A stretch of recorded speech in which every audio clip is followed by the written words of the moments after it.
Hello hello. तो कैसे हैं आप लोग? तो मैं आपका भाई ओयू रामलाल आ गया एक न्यू चैप्टर लेके जिसका नाम है वेव ऑप्टिक्स। छोटा सा चैप्टर है।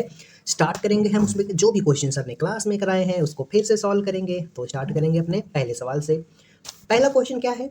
Wave front of wave has direction with wave motion. अगर अगर मेरे वेव की मोशन, मान लो ये पॉइंट सोर्स है और यहाँ से ऐसे ऐसे वेव फ्रंट बन रहा है, ये वेव की मोशन है। तो कैसे बनता है वेव फ्रंट इसका? जहाँ पर पॉइंट होता है वहाँ से कॉनकेव जैसा बनता है। तो ये पूछ रहा है ये एंगल, तो ये एंगल हमेशा 90 डिग्री ही होता है। मतलब कौन सा आंसर हो जाएगा? परपेंडिकुलर। आगे चलेंगे अगले क्वेश्चन में। इस क्वेश्चन को करना कोई बड़ी बात नहीं है, आपको थोड़ी सी बेसिक मैथमेटिक्स आनी चाहिए। Wave front is parallel, wave front इस लाइन के पैरेलल है, तो direction of propagation of wave बतानी है। कितना होगी? प्लस वाई एक्सेस से। तो हम इस वेव की इक्वेशन लिखेंगे। कैसे लिखी जाती है इक्वेशन? कंपेयर करके y is equal to m x plus c से जब कंपेयर करेंगे तो यहाँ पर हमारा c जो y इंटरसेप्ट है वो 4 आ जाता है, पहली चीज़। दूसरी चीज़, स्लोप यहाँ पर कितनी है? स्लोप तो मेरी नेगेटिव है और -1 है। अब स्लोप होती क्या है? ये होती है टेन थीटा। टेन थीटा की वैल्यू -1 कौन से एंगल पर आती है? वैसे तो 45 डिग्री पर आती है। कितना? 1 आती है। लेकिन जब हम 135 पर जाते हैं, क्या आपको ये कंसेप्ट याद है? कौन सा वाला? मिरर वाला। कि मिरर के इस साइड बनाओ 30 90, सॉरी 45 60, और फिर इस साइड बनाओ 90 में प्लस करो 30 कितना होगा? 120, प्लस करो 45 135। तो ये इसका नंबर कॉपी कर लेता है। और साइन को हम डिसाइड कैसे करते हैं? ऐसे, इसमें सब पॉजिटिव होते हैं, इसमें साइन कॉस पॉजिटिव होता है। All student take chocolate. इसमें कोसाइन वाला, इसमें टेन वाला, इसमें साइन वाला। साइन को ऐसे डिसाइड करेंगे और नंबर को ऐसे। तो -1 है तो 45 की वैल्यू -1 होती है, लेकिन 135 की वैल्यू कितनी हो जाएगी? -1। मतलब हमारा जो लाइन है वो कुछ ऐसा बनेगा। और वैसे भी स्लोप तो ये एंगल देखते हैं, और एंगल जब 90 से बड़ा होता है तो स्लोप नेगेटिव हो जाती है। तो ये मेरा कितना आ गया? 145 डिग्री। ये मेरी लाइन हो गई स्लोप की। और ये क्या है? ये वो y इंटरसेप्ट है जो c बराबर 4 है। पॉजिटिव चार्ज है इसीलिए पॉजिटिव रखा। अब मुझे क्या बताना है? मुझे बताना है प्रोपोगेशन ऑफ वेव। अब दूसरी बात, प्रोपोगेशन ऑफ वेव जो अभी अभी ऊपर क्वेश्चन किया था, वेव फ्रंट के परपेंडिकुलर होती है। मेरा वेव फ्रंट, ये लाइन वेव फ्रंट के पैरेलल है, तो इससे परपेंडिकुलर जो लाइन होगी वो मेरी किसकी लाइन होगी? वो मेरी वेव की लाइन होगी। तो अगर इससे परपेंडिकुलर ये लाइन है तो ये लाइन इस एक्सेस से, मान लो इसको यहाँ बना लेते हैं, पैरेलल शिफ्टिंग तो वेक्टर में अलाउड है। ये वाई एक्सेस से कितना एंगल बनाएगी? अब पूरा गेम एंगल का हो गया। यहाँ से यहाँ कितना है? 145। और मेरा ये कितना है? दूसरा कलर, ये कितना है? ये वाला एंगल 90। तो बचा मेरा ये वाला। तो 145 माइनस 90 कितना होता है? आई थिंक कितना होता है भाई? 35। 100 जाता तो 45 बचता, 90 जा रहा है। एक मिनट, कौन सा ऑप्शन में है? 45 45 120। एक मिनट, ये वाला एंगल इससे 90 है। अरे यार, तुमको मैंने बताया 135, लेकिन मैंने लिखा क्या है? देखो 145। मैं कितना पागल हूँ, बायोयो वाली गलती। तो इसको हम 135 से माइनस करेंगे। अगर मैं 100 माइनस करता तो डायरेक्ट 35 आता, लेकिन 90 कर रहा हूँ तो 45 आएगा। कर दी ना मैंने भी बायोयो वाली गलती। तो 45 डिग्री मेरा आंसर होगा। अब wave front for source as infinity, जो सोर्स मेरा इन्फिनिटी पर है उसके लिए कैसा मेरा वेव फ्रंट बनेगा? तो इसके लिए आपको थोड़ी सी थ्योरी जाननी होगी। क्या? अगर पॉइंट सोर्स है, कैसा सोर्स है? पॉइंट सोर्स, तो इसके लिए स्फेरिकल वेव फ्रंट बनता है। अक्सर ये क्वेश्चन पूछे जाते हैं टेस्ट सीरीज वगैरह में। अगर लीनियर सोर्स है, अगर लीनियर सोर्स है तो उसके लिए कैसा वेव फ्रंट बनता है? सिलेंड्रिकल। अगर मेरा प्लेनर सोर्स है तो उसके लिए प्लेनर वेव फ्रंट ही बनता है। ये बात को आप याद रखेंगे।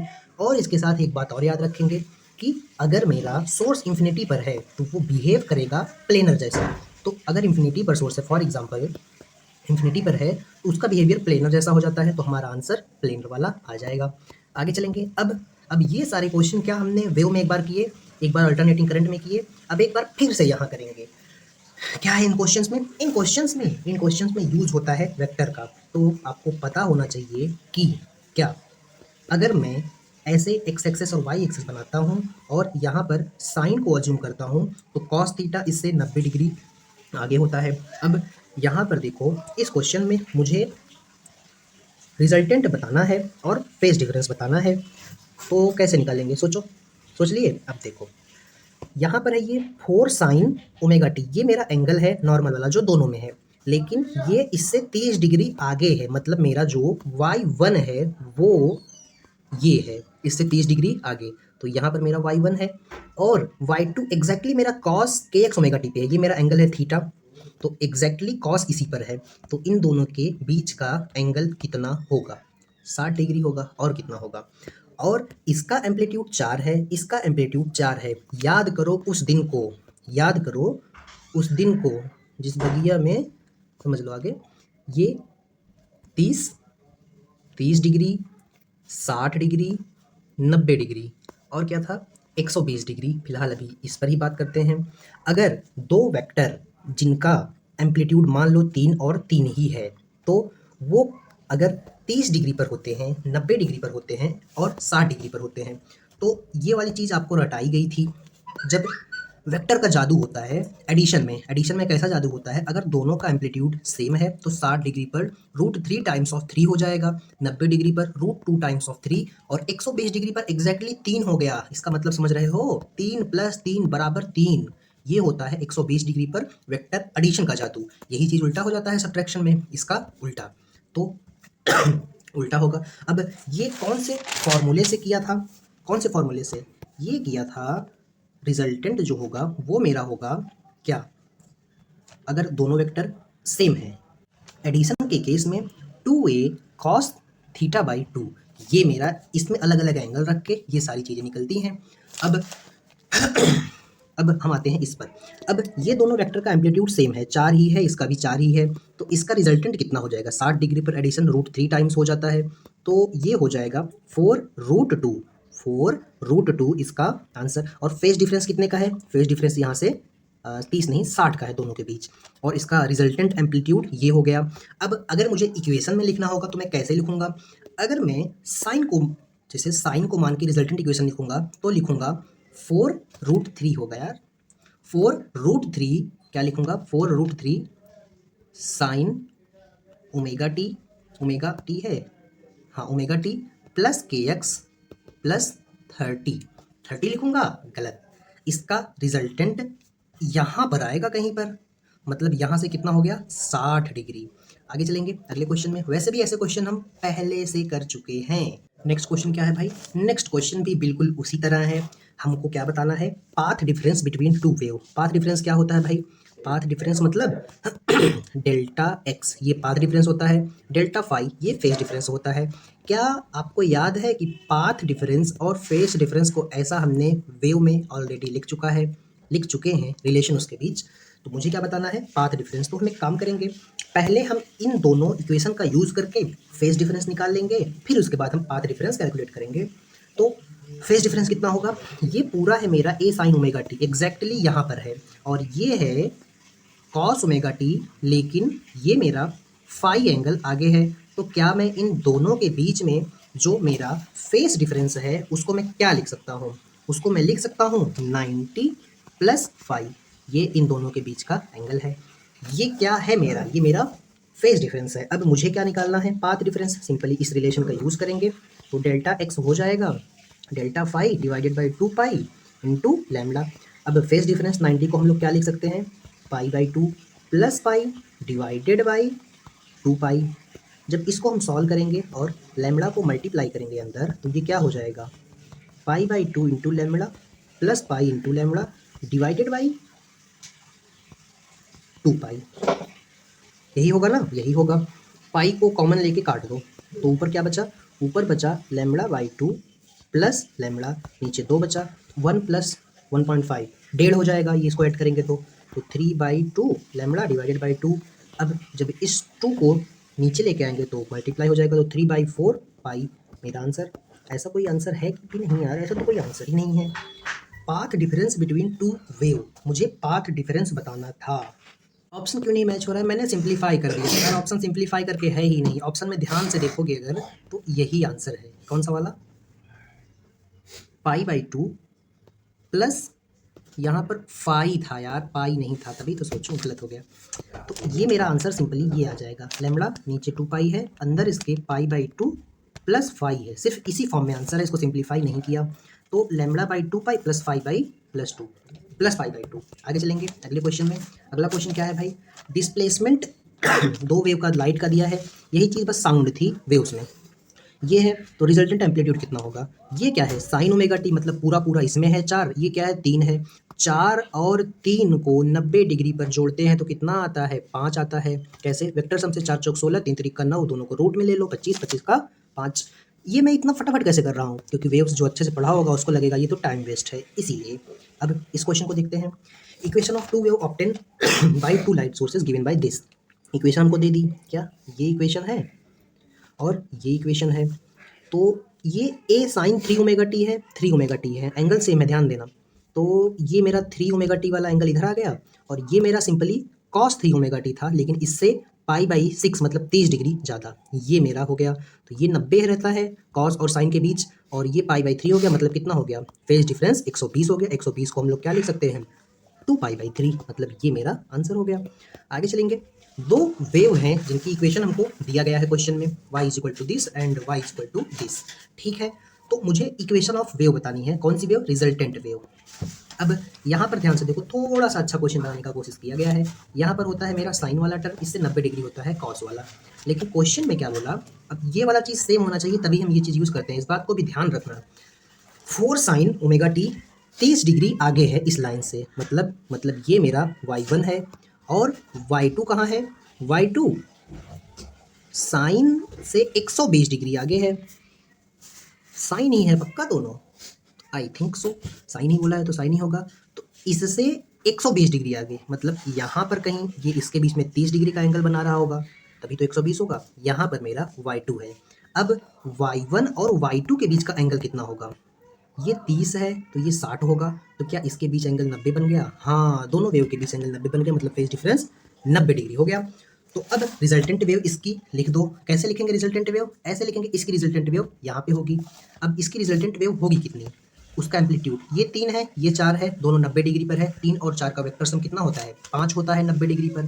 तो इसका रिजल्टेंट मेरा 5 आ गया। मुझे क्या बताना है, वेव की इक्वेशन। तो मैं क्या सीधा सीधा लिख सकता हूँ, 5 लिख दिया, साइन के एक्स प्लस ओमेगा टी, यहाँ तक तो ठीक है। ये इस साइन से कितना आगे होगा, ये 60 है ये 30 है, तो ये एग्जैक्टली इस 90 पर थोड़ी होगा, थोड़ा सा इधर झुका हुआ होगा ना, थोड़ा सा तो इधर ही झुका हुआ होगा। अरे भाई ये ऐसे है, ये अगर 60 है ये 30 है, तो ये अपनी तरफ खींच लेगा ना इसको, ज़्यादा एंगल है। तो अब कितना ज़्यादा एंगल है ये भी हमको निकालना पड़ेगा। तो बस इसी डायग्राम को एज इट इज़ रहने दो। ये मेरी लाइन कितनी थी, ये y1 मेरा 4 था, y2 मेरा कितना था, y2 मेरा y2 मेरा ये तो 3 था, तो इसका तो कोई काम ही नहीं है। रिजल्टेंट कितना आया था, 5 आया था। तो एक बात बताओ, एक ट्रायंगल लो, ये 5 ये 4, तो ये कितना हो जाता है, ऑब्वियस सी बात है 3 हो जाता है। कैसे, ये तो भाई बचपन से करते आ रहे हो, बचपन से नहीं मतलब क्लास 11th के स्टार्टिंग से। तो ये 3 हो गया, तो मुझे ये एंगल पता करना था, ये यहाँ से 60 था ना, एग्जैक्टली इस लाइन से कितना है ये जानना है। तो मान लो इसको थीटा, ये 60 पता होता तो लैग कर रहा है यार से मेरा,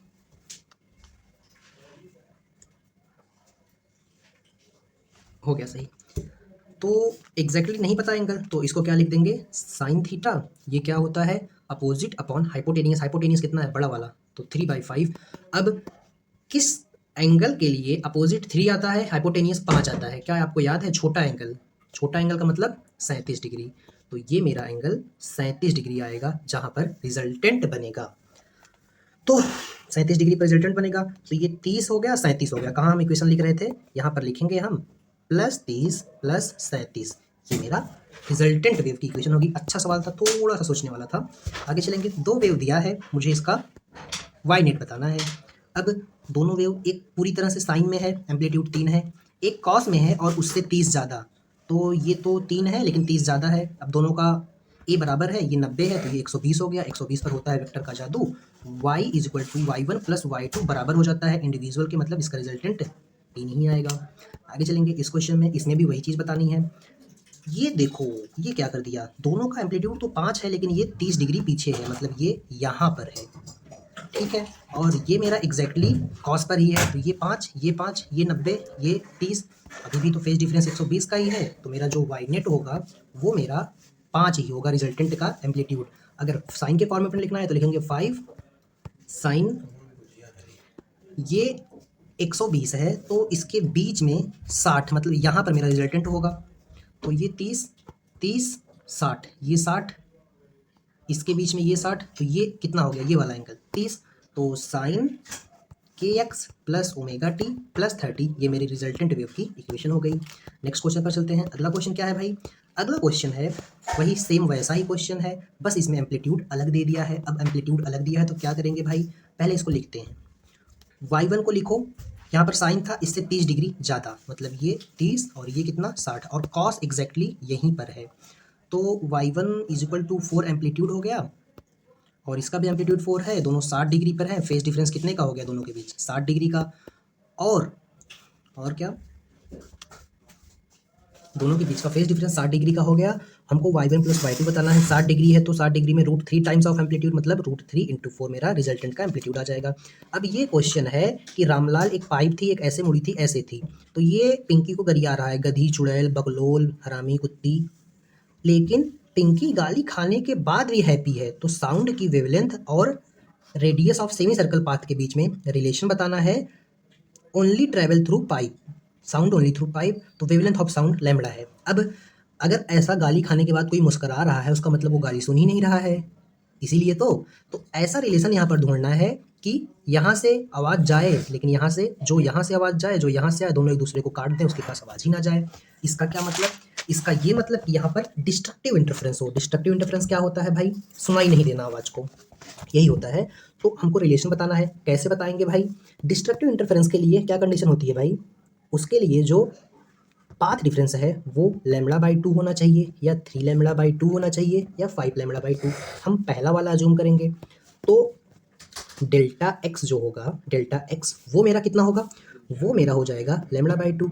अब पाथ का डिफरेंस कितना होगा, पाथ का डिफरेंस कैसा, मतलब पाथ का डिफरेंस मतलब एक रे यहाँ से आई, रे नहीं साउंड की वेव, ये क्वेश्चन हम लोग शायद कर चुके हैं, एक यहाँ से गई, तो ये सेमी सर्कल है, तो इसके बीच का डिस्टेंस कितना हुआ 2r, ये सेमी सर्कल है, कंप्लीट सर्कल का पाई 2πr होता है, तो इसका सिंपली सिर्फ πr होगा। बड़ा कौन है, बड़ा तो यही होगा, क्योंकि इसमें 3.14 का मल्टीप्लाई हो रहा है, और वैसे भी बड़ा तो दिख ही रहा है, तो जो पाथ का डिफरेंस होगा वो होगा πr minus 2r is equal to ये, तो इसको सॉल्व करेंगे तो r को कॉमन लेंगे, pi minus 2 is equal to λ/2, ये मेरा रिलेशन है। अब मुझे क्या चाहिए, मुझे सिर्फ r चाहिए, तो r क्या हो जाएगा, पाई माइनस 2 को इस साइड भेज दो, तो ये हो जाएगा λ/2 पाई माइनस टू, ये रिलेशन हो गया सेमी सर्कल ऑफ रेडियस और वेवलेंथ बोल रहा हूँ, हाँ वही वेवलेंथ के बीच में। तो मिलते हैं अगली क्लास में, तब तक के लिए ओके बाय।